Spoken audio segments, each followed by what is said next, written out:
So guys, இந்த ஒரு வீடியோவில் மாரிசன் படம் வந்து எப்படி இருக்கு, படத்தோட ஸ்டோரி என்ன அப்படின்னு சொல்லிட்டு டீட்டெயில்டாக பார்ப்போம். இப்போ தான் என் சேனலை ஃபஸ்ட் டைம் பார்க்குறீங்கன்னா மறக்காம சப்ஸ்கிரைப் பண்ணி வச்சுக்கோங்க.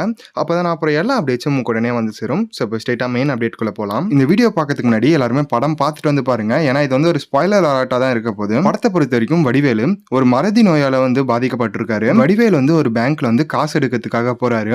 இது தெரிஞ்ச ஃபகத் ஃபாசில் அந்த காசை எப்படியாவது திருடணும் அப்படின்ற ஒரு எண்ணத்தில் அவர் கூட வந்து அந்த டிராவலில் வந்து ஜாயின் பண்றாரு. அந்த டிராவல் அப்ப என்னென்னலாம் நடக்குது, எதனால வந்து ஃபகத் ஃபாசில் அதை திருடாம மனசு மாறாரு அப்படின்னு சொல்லிட்டு தான் கதை அமைய போகுது. இதுதான் வந்து படத்தோட ஒரு பேஸ் ஸ்டோரி லைனா இருக்கு. கதையை பொறுத்த வரைக்கும் ஒரு நார்மல் ஸ்டோரியா இருந்தாலும் நல்ல ஒரு ஸ்கிரீன் பிளே வந்து கொடுத்துருக்காங்க. ஸோ நீங்க எல்லாருமே படத்தை வந்து பார்த்துட்டீங்களா, எப்படி இருக்கு அப்படின்னு சொல்லிட்டு மறக்காம கமெண்ட்ல சொல்லுங்க. ஸோ சேனலை சப்ஸ்கிரைப் பண்ணாம பார்த்துட்டு இருக்கவங்க மறக்காம சப்ஸ்கிரைப் பண்ணி வச்சுக்கோங்க. இன்னொரு நல்ல வீடியோவில் வந்து பார்க்குறேன். Bye guys.